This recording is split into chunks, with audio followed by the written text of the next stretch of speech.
Hết tên chắc sơn bố tí cùng phò chắc sơn tên bố tí ô một bạn cái chắc sơn rồi tên chắc sơn nô một cái gì ngực có là đang đà ràng nó tôi thì chắc sơn tao tao chắc sơn chỉ thiên nó được mời của nó chắc đơn như nó sẽ ăn tôi tí cho là đi chắc sơn tự để tao mà chắc sơn tự không chắc sơn luôn cái này mà nó con luôn bắt thâu rồi nó được quyền chắc sơn sẽ chắc sơn chiềng để tao mà bắt luôn không rồi phải chắc sơn chiềng sẽ tiếp đó là quyền chắc sơn mẫu đây này sẽ mẫu bắt luôn và được bắt thâu nằm một tàu này bắt thâu luôn đấy mẫu ra sẽ đi tập chắc sơn để tập bắt thâu bây giờ đấy bắt luôn bắt thâu nhang cái pa màng rong lên tí đã lô để tập đừng rập tự sinh chu này chắc sơn đừng mơ bữa nọ họ bộ chủ nhà cái nào đừng mơ bữa nọ sinh chu bộ chủ nhà cái nào lấy chiều mới đừng mơ bữa nọ chắc sơn này mà bọc bộ chủ nhà cái nào để học bộ chủ nhà cái nào này mà đừng rập không còn mình cái rập tự lúc để tự sinh chu lúc để tự chọn tam với lúc để tự chọn người ngoài chắc sơn đừng bữa nó lại hình chọn người ngoài chọn tam với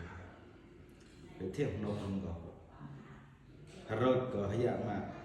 thâu hay mà rồi để tao chắc sơn cũng còn cũng qua mà cả là rong lâu về chắc sơn vẫn lo cũng còn nhờ là cái trận mỹ can đi từ làm man này bây giờ chung còn là chút tí tận nặng là bây giờ tất tự môn gì là bây giờ tất tự cái chung tất tự là làm man này chắc sơn được người của nọ thì làm bạc mù Paramnya cái chắc xây nên bấm mù Paramnya thì mù cờ tay mù cờ chắc xây thì tay nó phá cái chim gì này đấy thì tên pring chắc xây tôi đi là một bạn một đứa tàu không là cô tay pring chắc xây là cô mình một hơi bây giờ chắc xây nó lại cô cho đại non có một mày những cái tàu chắc xây nó lên cô luôn học đấy những cái đó họ đã tập xương người rằng nên nó không có một máy cô clone cái tư của tàu họ đã tập xương người được người thế này ra là chụp sơn xe của họ đi xe vô chụp sơn họ cạp lại để cùng thọ một mà lớn thì trên của thì được miệng một vợ giờ tay thì được miệng hắn nào của tờ rồi sẽ chết hạt rồi chết hầm mò bò ra được cô rồi sẽ chết chụp sơn thì được không chụp sơn thì tàu giờ là nào đấy cho họ nó bò son lặp lên nó được tôi thì đã tập mà giờ nào nhiều